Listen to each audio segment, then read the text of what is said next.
Assalamualaikum warahmatullahi wabarakatuh. Alhamdulillah, bersyukur kita kehadirat Allah Azza wa Jal yang telah merimpahkan begitu banyak karunia kehidupan, bukan hanya kehidupan jasmaniah, tapi juga kehidupan ruhani kita dan hati kita. Kalau bukan Allah yang menggerakkan hati dan langkah kita untuk hadir di masjid ini untuk melaksanakan ibadah maghrib berjamaah, dan kemudian kita lanjutkan dengan duduk di majelis ilmu, maka kita tidak akan mungkin sampai dan hadir di tempat yang mulia ini. Karena kita bisa istiqomah dalam beribadah, istiqomah dalam menuntut ilmu, itu semua murni karena rahmat dari Allah Subhanahu wa ta'ala. Bukan karena prestasi kita, bukan karena kehebatan kita. Nabi SAW saja yang maksum, terjaga, terpelihara dari dosa, kesalahan dan segala khilaf, itu dinyatakan oleh Allah, laula an thabbatnaka laqad kitta tarkanu ilaihim syai'an qalila. Kalau bukan kami yang meneguhkan kamu wahai Muhammad, maka sungguh engkau telah cenderung untuk menerima tawaran yang diberikan oleh kaum musyrikin. Nabi Muhammad diteguhkan hatinya untuk melawan setiap godaan, rayuan daripada kaum musyrikin. Dan itu semua, kata Allah, adalah merupakan tathbit, merupakan karunia, merupakan taufik dari Allah Subhanahu wa ta'ala, apalagi kita. Maka itu mari kita di bulan Muharram, di awal bulan pertama dalam kalender Islam 1448 Hijriah ini, kita senantiasa meneguhkan hati dan tekad kita memohon pertolongan Allah Azza wa Jal, agar kita dimasukkan menjadi golongan hambanya was-sabiqunas sabiqun ulaikal muqarrabun fi jannatin na'im. Di dalam surah Al-Waqi'ah ayat 10 sampai 11, Allah Ta'ala menyebut kriteria hamba Allah yang didekatkan kepadanya, yang didekatkan kepada surga jannatun na'im, yaitu siapa? As-sabiqun, orang-orang yang berlomba-lomba dan terdepan dalam ketaatan dan keimanan. Mereka itulah adalah orang-orang was-sabiqun as-sabiqun, orang-orang yang terdepan ketika masuk dalam surganya Allah. Ya, kalau kita ingin masuk ke dalam surganya Allah, maka kita harus berlomba-lomba dan terdepan dalam ketaatan selama hidup kita di dunia. Ya, jangan yang terdepan cuma motor Yamaha, selalu di depan. Ya. Tapi banyak yang punya motor Yamaha nggak sampai-sampai ke masjid untuk ibadah dan menuntut ilmu. Banyak yang diberi kesehatan oleh Allah, fisik yang bugar, nge-gym, angkat beban 2-3 jam kuat, lari maraton, jogging tiap pagi 5 kilo, 10 kilo kuat, tapi ke masjid 100 meter belum mampu. Ya, maka itu kita mohon pertolongan kepada Allah agar kita senantiasa diberikan kekuatan untuk menjadi was-sabiqun as-sabiqun ulaikal muqarrabun fi jannatin na'im. Hadirin masyarakat yang dirahmati Allah, seringkali kita sibuk, sangat perhatian dan memberikan perhatian ekstra ketika berkaitan dengan kesehatan fisik. Kita sering check up kesehatan fisik, medical check up, periksa darah, periksa tensi, periksa gula darah, berapa kolesterolnya, berapa asam uratnya, berapa macam-macamnya, ya. Kita perhatikan itu detail keterangan dari dokter satu persatu, apalagi kalau udah ada riwayatnya. Dia selalu medical check up. Dia jaga olahraganya. Dia jaga pola makannya karena takut kena penyakit jantung. Ya. Takut kena kolesterol, takut kena asam urat dan lain sebagainya. Namun jamaah yang dirahmati Allah, seberapa sering kita melakukan check up untuk kondisi iman dan hati kita? Ya, kalau kita medical check up rutin tiap tahun, tiap waktu, tiap berapa bulan sekali. Sekarang kita mari bertanya kepada diri kita sendiri, berapa banyak kita melakukan check up kondisi iman dan hati kita? Padahal cacatnya fisik, ya, kalau kita cacat fisik kita, ada penyakit, terserang penyakit, itu hanya berakhir, ya, berakhirnya apa? Berakhirnya pada kerugian diri sendiri, berakhir di liang lahat. Ya. Tapi kalau hati kita, iman kita cacat, banyak penyakitnya nggak bisa disembuhkan. Kata anak zaman sekarang, kagak ada obat. Ya. Hatinya rusak, hatinya banyak penyakit, kagak ada obatnya. Itu dampak cacatnya hati dan iman itu bisa membawa kesengsaraan yang abadi di akhirat. Nauzubillah min zalik. Maka itu hadirin rahmati Allah Subhanahu wa taala, mari kita perhatikan bagaimana kita ini memulai tahun Hijriah. Itu harus apa? Berangkat dari hijrah hati. Periksa hati kita. Check up spiritual kita. Check up hati dan keimanan kita kepada Allah Azza wa Jal. Bagaimana? Apa perbedaannya medical check up dengan spiritual check up? Jamaah yang dirahmati Allah, kalau medical check up itu ya fokusnya kesehatan fisik dan raga. Sementara spiritual check up itu apa yang kita cek, apa yang kita periksa, yaitu kondisi iman dan kesucian hati kita. Kalau medical check up itu yang menjadi ancaman buat fisik kita biasanya adalah penyakit-penyakit, ya, seperti jantung, kanker, kolesterol. Tapi kalau pemeriksaan spiritual, periksa iman dan hati kita, apa yang menjadi ancaman buat iman dan hati kita ada dua, yaitu penyakit syubhat dan syahwat. Penyakit apa? Syubhat yang pertama, yang kedua adalah syahwat. Apa itu syubhat dan syahwat? Nanti saya jelaskan.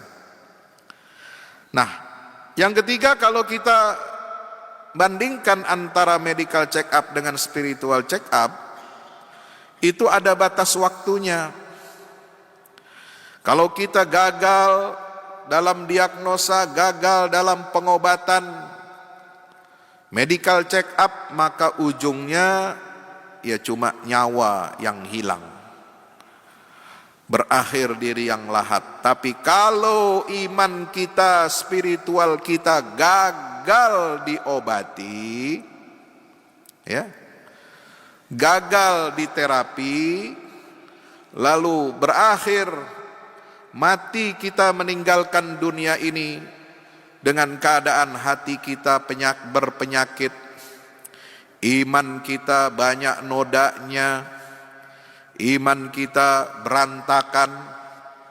Ya, makanya ada istilah furuto di dalam Al-Quran. Hidup yang berantakan itu hati-hati. Ya, bukan hanya berantakan secara keuangan, tapi berantakan hidupnya, imannya berantakan. Makanya Allah Ta'ala mengatakan apa?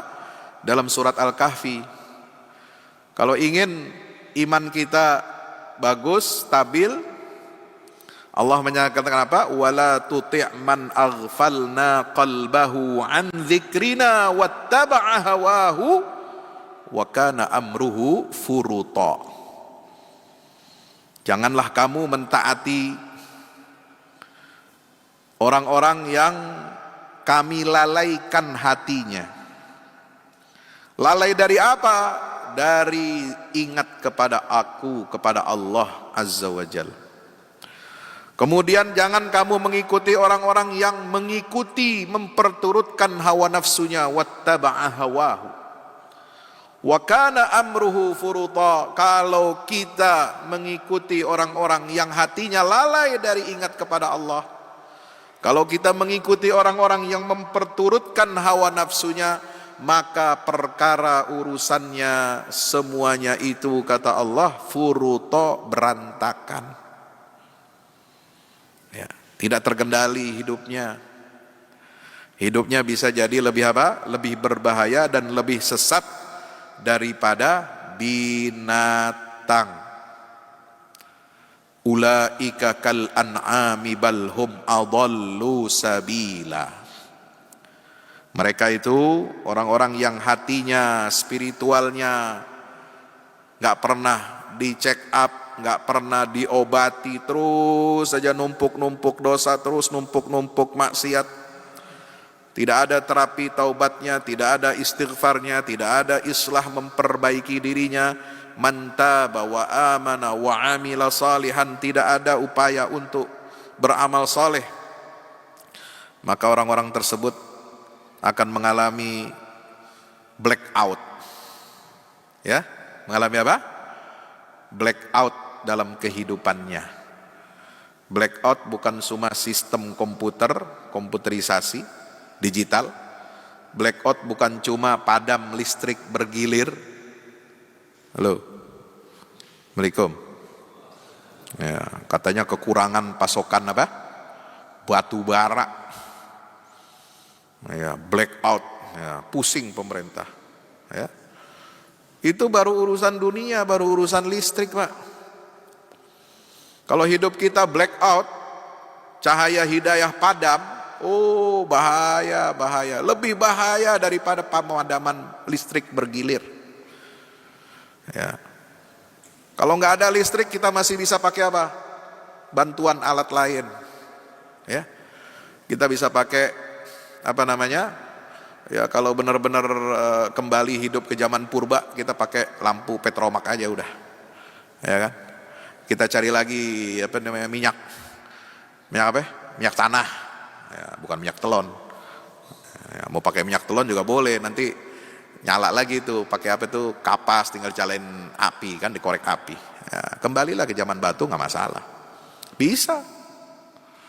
Ya, masak nggak mesti pakai kompor gas, misalnya. Ya, gasnya habis, misalnya. Se-Indonesia gasnya habis, mesti impor mahal. Nah, udah nggak usah impor gas, udah. Pakai kayu bakar aja, balik lagi ke zaman baheula.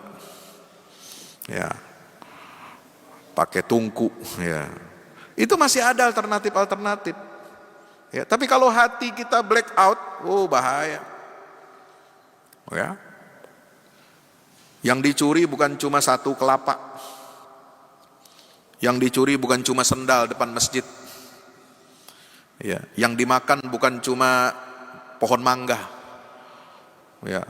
Ini yang dimakan batu, kerikil, semen. Ya, nggak ada habis-habisnya dimakan. Yang dimakan dapur, MBG, dimakan habis, dilahap ratusan miliar. Itu blackout hatinya. Ya. Baru pulang ibadah haji, labbaik Allahumma labbaik, labbaik la syarika laka labbaik, innal hamda wan ni'mata laka wal mulk la syarika lak, pakai pakaian ihram 2 lembar putih, betul? Pulang ditangkap kejaksaan, pakai rompi warna pink, betul? dari 2 lembar putih berubah jadi warna pink. Itu karena apa? Blackout hatinya. Hati-hati ya. Ini nggak main-main. Dan itu menyebabkan kesengsaraan. Kesengsaraan buat orang banyak. Itu kalau hati kita rusak, oh Masya Allah. Makanya Nabi mengingatkan, ala inna fil jasadi mudghah. Ketahuilah bahwa di dalam tubuh manusia itu ada segumpal daging. Idza saluhat saluha sairul jasad wa idza fasadat fasada sairul jasad. Kalau segumpal daging dalam tubuh manusia ini baik, semua anggota tubuhnya bakal baik. Kalau rusak segumpal daging dalam tubuh manusia itu, maka rusak semua anggota tubuhnya. Ala wahyal qalb. Ingatlah, itu segumpal daging yang kecil itu yang menentukan hidup matinya tubuh, yang menentukan hidup matinya sebuah bangsa, sebuah negara. Hati. Hati itu adalah raja. Semua anggota tubuh pasukannya. Pasukan itu akan taat perintah, instruksi panglimanya, rajanya, yaitu hati. Maka itu Allah Ta'ala berfirman, ya, yauma la yanfa'u malu wa la banun illa man atallaha biqalbin salim. Doa Nabi Ibrahim di dalam surat Asy-Syu'ara, apa yang terakhir? Diawali dengan apa? Rabbi habli minas salihin, Rabbi habli hukman wa alhiqni bis salihin, waj'al li lisana sidqin fil akhirin, waj'alni min warathati jannatin na'im, wa la tukhzini yawma yub'atsun. Ya Allah, jangan kau hinakan aku pada saat hari kebangkitan manusia dari alam kuburnya. Jangan kau hinakan aku. Di hari itu, kata Nabi Ibrahim, hari kebangkitan manusia dari kuburnya, itu hari yauma la yanfa'u malun wala banun, tidak lagi berguna harta dan anak-anak kita. Anak-anak dan harta yang kita banggakan di dunia enggak lagi berguna. Ingat aja enggak. Setiap orang bangun dari kuburnya nanti sibuk dengan amalnya masing-masing, sibuk memikirkan nasibnya seperti apa. Yauma yafirrul mar'u min akhihi wa ummihi wa abihi wa sahibatihi wa banihi likulli imri'in minhum yauma idzin sya'nu yughni. Hari ketika semua orang masing-masing itu lari, nggak mau ngurusin siapa istrinya, anaknya, saudaranya. Walaupun pekuburannya satu komplek, ya, satu site. Ya, sekarang kan ada komplek pemakaman, bukan cuma komplek perumahan. Ya, ada klaster. Satu keluarga kumpul, gitu kan. Nanti bangun nggak kenal. Waktu kita nguburin aja, nguburin istri meninggal atau suami meninggal, Kanda, Adinda, semoga kita bertemu lagi nanti di sorga. Iya kalau ketemu, ya, kalau nggak ketemu, ya, nangisnya cuma 5 menit, ya, seminggu lagi juga udah lupa, ya, sama suaminya sama istrinya udah lupa, ya. Ingat lagi nanti paling apa? Bulan puasa, ziarah, ya. Bapak Ibu dirahmati Allah, jadi nggak akan berguna lagi itu harta dan anak-anak. Illa man atallah biqalbin salim, kecuali orang yang nanti datang menghadap Allah dengan membawa hati yang bersih, qalbun salim. Maka itu hati ini adalah raja. Sebagaimana tadi sabda Nabi SAW, mata kita, lisan kita, tangan kita, kaki kita, semuanya prajurit. Semua anggota tubuh itu ikut apa kata raja yaitu hati. Jika rajanya baik, rakyatnya pasti patuh pada kebaikan. Jika rajanya berpenyakit, rakyatnya pasti akan bermaksiat tanpa rasa bersalah. Ya, ini tergantung raja, tergantung pemimpin. Maka itu jadi pemimpin, itu jadi epicentrum, jadi hatinya rakyat. Dia jadi raja. Semua kata-katanya akan diikuti oleh rakyatnya. Dia punya kewenangan, kekuasaan menentukan kebijakan. Panglima tertinggi angkatan perang, semua pasukan prajurit ikut apa kata presiden. Ya, Panglima TNI, Kapolri semua di bawah presiden. Kalau presiden bilang A, A. Itulah hati. Maka jadi pemimpin buat diri kita sendiri maupun pemimpin negara itu harus betul-betul jadi punya orang yang hatinya bersih. Insya Allah, ya. Maka ada kata Imam Ibnu Qayyim Al-Jauziyah tentang pentingnya hati kita ini mengenal anatomi ketaatan itu. Beliau perumpamakan apa? Manusia ini, kata Imam Ibnu Qayyim Al-Jauziyah, ya, manusia itu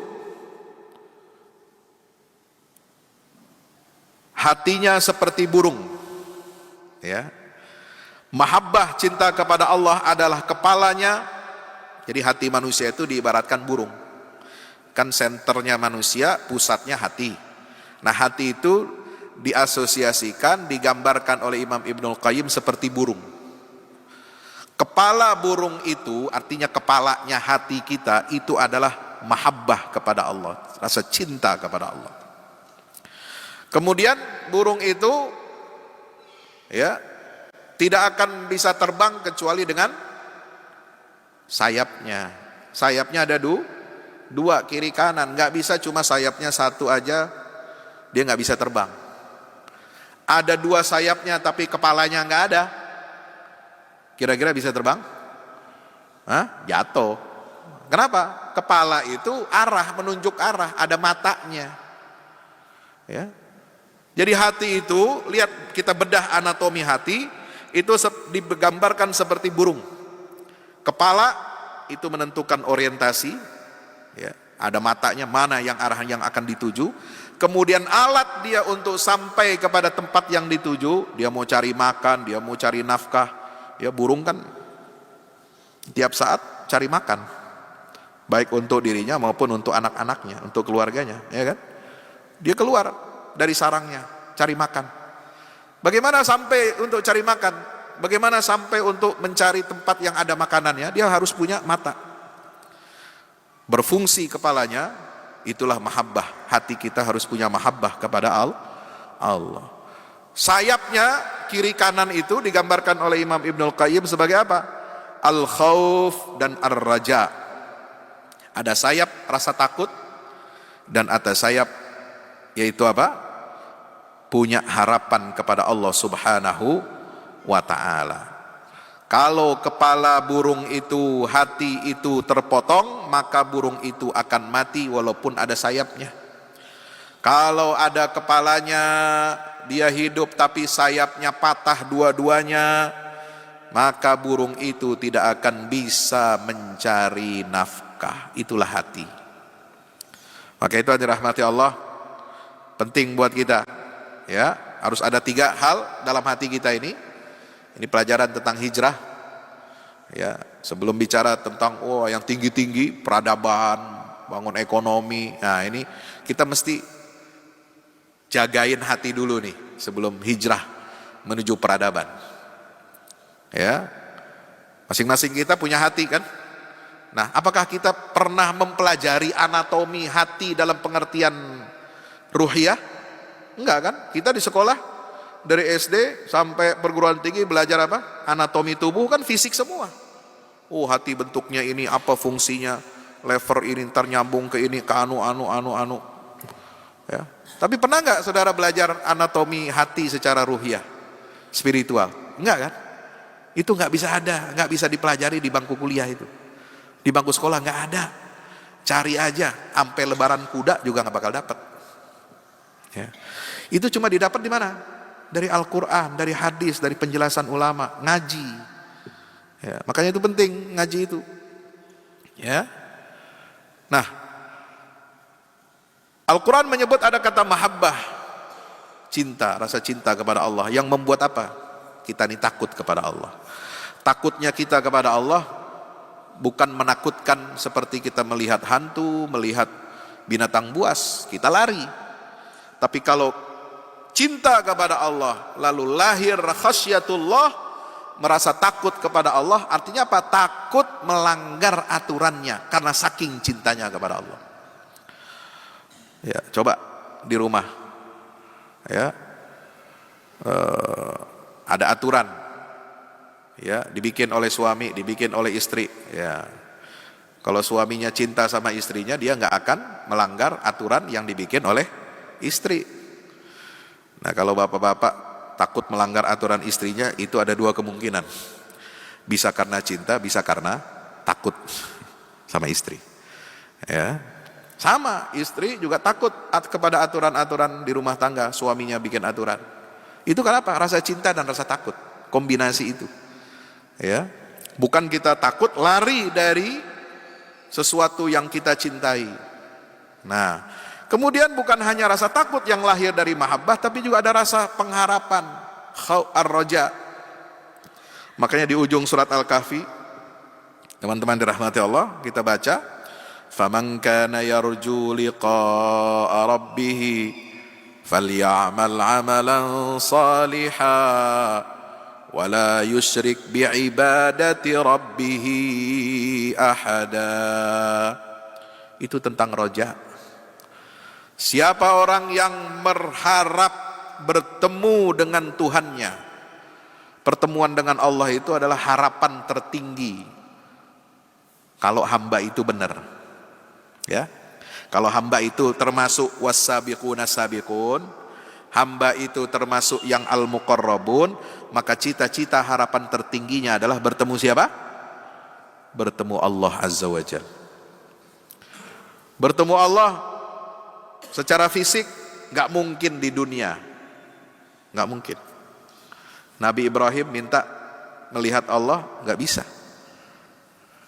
Nabi Musa minta melihat Allah langsung, menunjukkan dirinya, menampakkan, hancur itu gunung batu yang keras dan kuat itu, kokoh itu, hancur, dan Nabi Musa pingsan. Fa kharra Musa sa'iqa. Nggak bisa kita melihat Tuhan, nggak akan sanggup manusia. Nanti Allah berikan kita karunia nikmat yang paling besar di dalam surga itu apa? Melihat Allah. Wujuhun yauma idzin nadhiratun ila rabbiha nazirah. Itu nikmat paling tinggi di dalam surga itu melihat Allah. Bukan merasakan nikmatnya surga, tempat tidurnya, kasurnya, dipannya, emasnya, berliannya, bidadarinya, makan minumnya, enggak. Itu kenikmatan receh di dalam surga. Nikmat yang paling tinggi di dalam surga itu adalah kita bisa melihat Rabb kita. Selama ini kita menyembah Allah, kita enggak pernah lihat wujudnya Allah. Ya.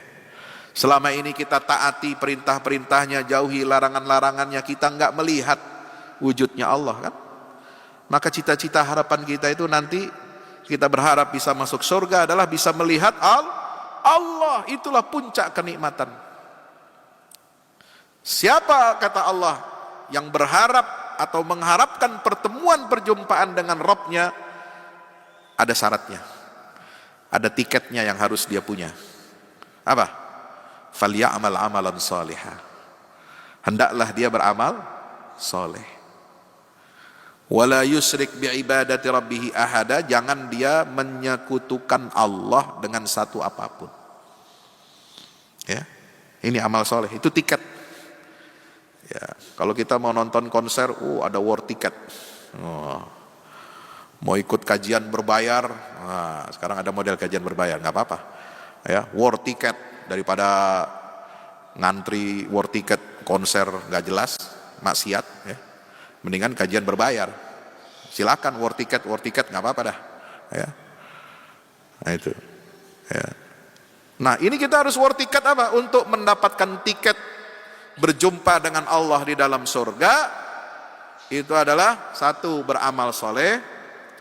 Ya, yang kedua, jangan menyekutukan Allah Subhanahu wa ta'ala. Mari kita periksa hati kita.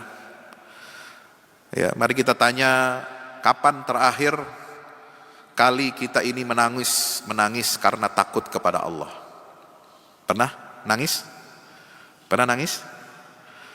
Ya, nangis karena keinjak kaki kita? Sering. Ya.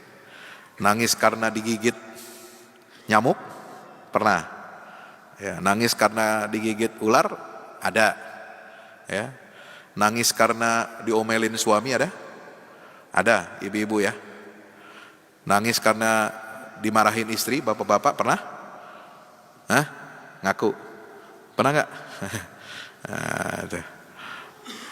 Oh, saking marahnya tuh istri ya. Ngomel sampai lakinya nangis. Tapi nangisnya nggak kayak perempuan. Ya. Tapi sekarang kita bertanya, pernah nggak kita kapan terakhir kali kita nangis karena takut kepada Allah? Di sholat kita, di sujud-sujud kita, dalam doa-doa kita ketika sendirian. Ya, nggak usah rame-rame dah. Ya, kalau nangis pas sholat rame-rame, ya itu biasa. Karena mungkin terpengaruh kondisi sekitar kita, kiri kanan kita, depan belakang kita. Ya, tapi kalau nangis sendirian, ketika sholat dan sujud malam, sholat malam, coba kapan terakhir kita nangis takut kepada Allah? Ya, maka itu mari kita lihat, ya, apa yang harus kita tangisi ketika kita sujud sholat malam menghadap Allah, ataupun ketika kita sujud di sholat-sholat fardu kita. Ya. Sisipkan rasa tangis kita kepada Allah. Apa yang harus kita tangisi? Dua penyakit hati. Dua penyakit hati. Inilah yang disebut dengan taksonomi penyakit hati. Ya. Bapak mungkin yang studi bidang medical, kedokteran, nah, itu paham tentang ilmu taksonomi. Oh. Nah, sekarang penyakit hati yang sifatnya spiritual itu ada taksonominya, Pak.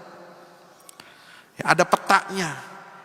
Maka kita harus tahu itu penyakit itu dalam hati kita ini. Apa taksonomi penyakit hati? Yang pertama adalah syubhat. Itu adalah penyakit pikiran. Penyakit pikiran yang mengganggu akal kita, iman kita, hati kita. Kenapa? Ada keraguan. Ada apa? Keraguan-raguan. Biasanya penyakit syubhat ini, penyakit hati yang pertama yang cukup berat ini, itu pudar keyakinannya terhadap syariat dan janji-janji Allah. Itulah penyakit yang berbahaya. Ini yang disebut dengan penyakitnya orang munafik. Fi qulubihim marad fazadahumullahu marada walahum adzabun alim. Di dalam hati orang munafik itu ada penyakit. Ini taksonomi. Allah bicara tentang taksonomi loh. Penyakit hati ya. Quran itu bicara tentang kaum munafik. Ketika Allah bicara tentang kaum munafik, itu isinya semua penyakit. Maka kita mohon minta pertolongan kepada Allah agar kita apa? Merdeka, dilindungi dari penyakit nifak. Ya. Penyakitnya kaum munafikin itu apa? Ragu terhadap syariat Allah, ragu kepada janji-janjinya Allah, sehingga apa? Imannya maju mundur. Ya. Kalau lagi yakin, setengah yakin, maju dikit-dikit tapi majunya. Ya, tapi masih ngitung-ngitung nih. Ya, kalkulatornya main. Ini kalau gua datang ke masjid, kalau gua rajin berjamaah, kalau gua ikut gaya-gaya hijrah, ya, keluar dari zona hitam, ya, menuju zona putih, dia masih ngitung. Ini keuntungan saya buat dunia saya apa? Kalau saya meninggalkan dunia malam saya, meninggalkan klub malam, meninggalkan kebiasaan minum wine, meninggalkan ini itu keuntungan saya apa? Apa yang bisa Allah kasih buat saya ganti untuk apa? Happy. Itu penyakit tuh. Jadi masih ngitung untung ruginya. Ya. Maju mundur dia hijrah itu. Kadang-kadang lagi ingat, lagi pengen, ya hijrah, kadang-kadang ya balik lagi. Ya, itu satu. Ragu terhadap syariat dan janji-janji Allah. Oh, banyak sekarang kaum munafik. Dan ini lebih bahaya dari kaum munafik di zaman Nabi hidup. Ini penyakit satu, ini taksonomi yang wajib kita waspadai, ya. Kata sahabat Abdullah bin Mas'ud, dulu kaum munafik itu sembunyi-sembunyi, ya, menyebarkan subuhat, keraguan-raguan kepada sahabat Nabi itu sembunyi-sembunyi, nggak berani terang-terangan. Tapi kalau munafik zaman sekarang, kata sahabat, nih zaman sahabat setelah Nabi wafat, ya, setelah zaman Khulafaur Rasyidin, zaman sekarang munafiknya terang-terangan. Apalagi zaman saiki, yang membela LGBT, ada nggak? Assalamualaikum. Ada? Luar biasa. Ini munafik semua, ya. Nggak percaya, ragu kepada syariat Allah. Ngapain sih agama ngatur-ngatur, membatasi kebebasan seksual seseorang, ngatur-ngatur orientasi seks manusia. Ini kelompok hak asasi manusia mengatakan apa? My body is mine. Tubuh saya punya saya, lu mau ngapain? Gua mau ke kiri, gua mau belok, mau ke kanan. Tubuh saya termasuk alat kelamin, mau saya apakan, mau ganti kelamin kek, mau apa kek, terserah saya, itu hak saya katanya. Negara dan agama nggak boleh ikut campur. Ini kan subhat dengan apa? Kebebasan. Seolah-olah kebebasan itu jadi agama baru. Ya. Ini bahaya. Itu akan mengubah prinsip-prinsip pokok-pokok agama. Maka Allah mengingatkan kepada kita apa? Cara iblis setan mengganggu kita itu, thumma la'atiyannahum min baini aydihim wa min khalfihim wa an syama'ilihim wa la tajidu aktsarahum syakirin. Setan kan udah janji sama Allah. Ya. Ya Allah, beri saya tenggat. Ya. La'aqudanna lahum siratakal mustaqim. Aku akan tunggu, akan halang-halangi manusia dari jalan engkau yang lurus itu. Di tiap tikungan ada setan nungguin, menghalang-halangi supaya manusia tidak ikut siratal mustaqim. Apa yang dikerjakan oleh setan? Apa cukup nunggu, pasif? Enggak. Setan itu proaktif, datang. La'atiyannahum, aku akan datangi manusia-manusia itu dari arah depan, dari arah belakang, dari kanan, dari kiri. Apa maknanya, tafsirnya? Abdullah bin Abbas menafsirkan, dari arah depan itu membuat manusia ragu terhadap akhirat, nggak percaya akhirat. Orang kalau nggak percaya akhirat, hari pembalasan, dia bakal melakukan apa saja, nggak peduli halal haram, nggak peduli hukum dunia, ya, nggak peduli. Kenapa? Nggak takut. Kenapa? Nggak percaya akhirat ada pembalasan dari Allah. Dia bisa bebas hidup di dunia, lepas dari hukum, tapi nanti ada hukum Allah bekerja di akhirat. Yang kedua, dari arah belakang. Arah belakang itu artinya apa? Setan itu membuat manusia takut kehilangan dunianya. Maka dibikinlah setan itu bikin manusia cinta kepada dunia, karena takut meninggalkan dunia itu, takut dia ditinggal oleh dunia. Kalau dari arah kanan, kata Ibnu Abbas, itu setan membuat manusia ragu terhadap syariat Allah. Nah, termasuk model-model yang tadi itu. Buat apa sholat, buat apa Tuhan mengharamkan babi, babi kan enak. Babi itu menguntungkan, dari ujung rambut sampai ujung kaki, dari tulang sampai jeroannya, semua jadi barang dikonsumsi oleh manusia, ya, dan murah, ya. Nggak tahu kalau babi ngepet, mahal murah itu, ya. Ya. Buat apa Allah mengharapkan ini itu? Buat apa Allah melarang LGBT? Ya. Nah itu dibuat ragu-ragu terhadap agama kita, syariat kita. Dan yang paling itu tiga semua bahaya.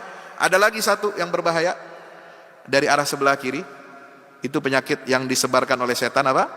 Itu adalah membuat manusia ini gemar ya untuk bermaksiat, gandrung, ketergantungan kepada maksiat. Nauzubillah min zalik. Itu penyakit syubhat. Yang kedua adalah penyakit syahwat. Jadi syahwat ini apa? Penyakit karena hawa nafsu, bukan pikiran lagi. Hawa nafsu bicara. Dominasi hawa nafsu atas akal manusia, akal sehat. Inilah penyakit yang paling sering menjangkiti orang-orang beriman. Apa? Hasad, riya, sombong, cinta dunia. Nah, itu syahwat. Jadi ada patologinya. Kalau penyakit subhat itu keraguan yang menggerogoti keyakinan. Ada sindrom wahan, penyakit syahwat ini sindromnya apa? Cinta dunia dan takut mati. Nah, itu patologinya itu, cirinya. Ciri penyakit subhat satu, ya, keyakinannya, akidahnya digerogoti. Karena apa? Tadi pemikiran-pemikiran liberal, pemikiran-pemikiran sekuler masuk ke dalam akal pikirannya. Kemudian apa? Membuat goyah imannya terhadap syariat Allah. Yang kedua, patologi penyakit syahwat ini bisa kita lihat dari mana? Munculnya sindrom wahan. Tiap penyakit itu diawali dengan apa? Dengan ciri. Kalau kita kena cacar, nanti muncul cirinya dulu yang pertama. Apa nih? Ya, kalau orang yang tahu ilmunya, dia tahu, oh ini bakal kena cacar. Ya. Kalau orang kena COVID kemarin, nah itu sindromnya apa yang muncul pertama? Nanti akan itu ketahuan, ketebak. Nah, patologi penyakit syahwat, penyakit hati ini adalah sindrom yang muncul adalah wahan, cinta dunia dan takut mati. Ada juga penyakit-penyakit sosial seperti hasad, iri, dengki, kibir, riya, sombong, angkuh. Nah inilah yang bisa menyebabkan matinya hati. Diawali dengan apa? Tahap satu, melakukan dosa yang remeh, dosa-dosa kecil, nggak berasa. Tahap kedua naik, muncul apa? Titik hitam, noda pertama. Ya kalau udah apa? Misalnya hari ini kita bohong, besok kita gibah, nah itu muncul titik hitam satu. Besok tahap tiga, akumulasi. Dosa-dosa kecil itu terus berakumulasi tanpa ada kita mohon ampun kepada Allah, istighfar. Nah tahap keempat, kalau udah hati itu udah ada banyak bercak titik-titik hitamnya, itu hati semuanya jadi hitam. Nah ini blackout yang sangat berbahaya. Nauzubillah min zalik. Maka kita mohon perlindungan kepada Allah. Mari kita hijrah hati kita, ya, kita perbaiki hati kita, perbaiki kualitas iman kita, kualitas ketaatan dan ketundukan kita kepada syariat Allah Subhanahu wa taala. Perbanyak zikir, perbanyak istighfar, ya. Kemudian interaksi dengan Al-Qur'an, tadabbur, itu obat penyakit hati. Kemudian berteman dengan orang-orang soleh, insya Allah mudah-mudahan Allah jaga kebersihan hati kita dan Allah senantiasa lindungi langkah kita agar kita senantiasa menuju ridha Allah Subhanahu wa taala. Amin ya rabbal alamin. Demikian, terima kasih. Aqulu qouli hadza astaghfirullah li wa lakum. Wassalamualaikum warahmatullahi wabarakatuh. Segera hadir buku terbaru dari Ustadz Fahmi Salim, Haji dari Pemurnian Misi Kenabian ke Revolusi Kebangkitan. Buku ini berisikan 336 halaman yang merupakan sebuah karya reflektif yang mengajak para pembaca menelusuri makna haji lebih dalam dari sekedar ritual tahunan. Buku ini menghadirkan perspektif spiritual, historis, dan peradaban yang menggambarkan ibadah haji sebagai momentum pemurnian jiwa, sekaligus titik awal kebangkitan umat. Melalui bahasa yang mengalir dan analisis yang tajam, pembaca diajak untuk memahami hakikat haji sebagai perjalanan menuju Allah. Selain itu, pembaca juga diajak untuk menilai persatuan dan kesetaraan dalam beribadah. Dimensi sosial dan peradaban dari manasik haji sampai peran haji dalam menjaga warisan kenabian hingga spirit kebangkitan umat dalam bingkai tauhid. Buku ini lebih dari sekedar buku religi. Ini adalah ajakan untuk melihat ibadah haji sebagai gerakan transformasi diri dan gerakan keumatan. Segera hadir di toko buku favorit Anda dan jangan lewatkan kesempatan untuk menjadi bagian dari perjalanan bermakna ini. Untuk pemesanan, hubungi nomor berikut ini atau klik link di bawah ini.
Assalamualaikum warahmatullahi wabarakatuh. Yang terbaru dari Al-Fahmu Institute, buku petunjuk manusia pilihan, karya Ustadz Fahmi Salim. Dari keseluruhan jumlah ayat-ayat Al-Quran, sekitar sepertiganya adalah berupa kisah-kisah. Hal ini menjadi dalil yang sangat jelas tentang pentingnya sebuah kisah. Andaikan kisah ini tidak penting, tidak mungkin menempati porsi yang banyak di dalam Al-Quran ini. Kisah Al-Quran mempunyai keistimewaan yang membedakan dengan kisah-kisah lainnya, seperti kisah sejarah ataupun fiksi. Sesungguhnya, kisah-kisah Al-Quran sumbernya adalah Al-Quran itu sendiri. Kisah Al-Quran adalah kisah yang mempunyai target, yaitu target agama dan akhlak. Sesungguhnya sumber yang menjadi rujukan asal kejadian-kejadian di dalam kisah-kisah Al-Quran dan para tokohnya adalah berasal dari alam dunia dan sejarahnya. Kisah Al-Quran adalah kisah nyata yang tidak ada khayalan atau fiksi di dalamnya. Tidak ada kepalsuan dan tidak ada mitos, serta tidak ada kode tertentu. Ini dikarenakan kandungan kebenaran yang terdapat di dalam sebuah kisah Al-Quran mengenai alam semesta dan tabiat jiwa manusia, serta kisah-kisah umat manusia semuanya itu adalah kebenaran yang valid, baik secara keilmuan maupun sejarahnya. Objek dari kisah Al-Quran adalah manusia. Karena manusia merupakan tujuan utama dari adanya sebuah risalah, perintah dan larangan secara umum. Manusia itu adalah penerus dan penerima apa-apa yang terdapat di dalam Al-Quran. Kisah Al-Quran itu bukan hanya pemaparan tentang kebenaran sebuah sejarah saja, melainkan juga ada, terutama berfokus kepada sisi ibrah atau pelajarannya. Sungguh, Al-Quran diakui tidak hanya mukjizat dari segi sumber keilahiannya atau sisi kesastraannya yang indah, informasi ilmiah sainsnya yang tepat, informasi kabar gaib terdahulu dan yang akan datang, dan aspek syariatnya saja. Mukjizat Al-Quran juga berupa solusi-solusi praktis masalah kehidupan, seperti tergambarkan dalam kisah-kisah petunjuk manusia pilihan yang menjadi utusan-utusan Allah. Petunjuk manusia pilihan sudah seharusnya menjadi pemandu dan penerang jalan agar Indonesia dan dunia keseluruhan segera terentaskan keluar dari berbagai kegelapan hidup menuju cahaya peradaban yang unggul gemilang, bersendikan tauhid yang kokoh sepanjang masa. Dikemas dengan tuturan yang mengalir, bercerita tanpa menggurui, petunjuk manusia pilihan bisa menjadi khasanah di setiap keluarga untuk memetik pelajaran dari kisah-kisah manusia terdahulu, dan pelajaran itu berkaitan erat dengan kehidupan kita masa sekarang. Dapatkan segera. Wassalamualaikum warahmatullahi wabarakatuh.